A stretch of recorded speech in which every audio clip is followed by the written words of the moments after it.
Massive salary increase that will cost taxpayers over $1 billion.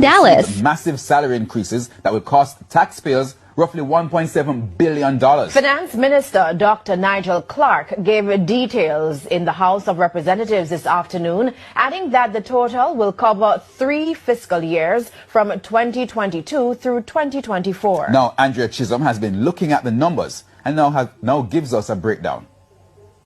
The biggest salary increase will go to Prime Minister Andrew Holness. In 2021, his salary was roughly $9.2 million per year plus a telephone allowance. As of April 2022, it jumps to over $22.3 million. For April 2023, it moves to roughly $25.3 million. And by April 2024, another increase to almost $28.6 million.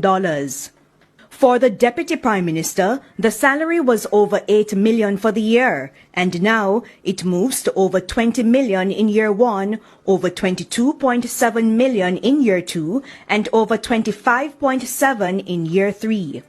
For Finance Minister Dr. Nigel Clark, his salary was over $7.4 million for the year, plus the telephone allowance and housing of roughly $285,000.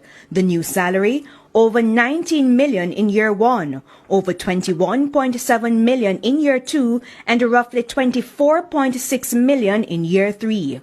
Now to Opposition Leader Mark Golding. He also got the housing and telephone allowances, and the April 2021 salary was over $8 million for the year. As of April 2022, he will get over $20 million.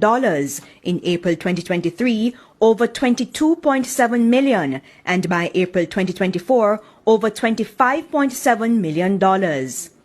A cabinet minister's salary was roughly $6.9 million for the year. In year 1, it is close to $17.9 million, then over $20.2 million, then close to $23 million. Now to the Speaker of the House. The salary was close to $6.9 million. In April 2022, it will move to close to $17.9 million for the year, then to over $20.2 million, then close to $23 million. For a Minister of State, the old salary was over $6 million for the year. It now moves to over $14.2 million, then over $16.1 and close to $18.3 million. A regular parliamentarian would make over $4.3 million for the year in salary. It will now move to over $11 million in year 1, then over $12.5 million and over $14.2 million. Finance Minister Dr. Nigel Clark explained the rationale for the hike. Madam Speaker, after a tumultuous macroeconomic period lasting several decades, and after fiscal reform over the past decade, we have sought to establish a simplified, transparent, and market-informed public sector compensation system that can allow us to attract and retain the talent we need to run the public bureaucracy.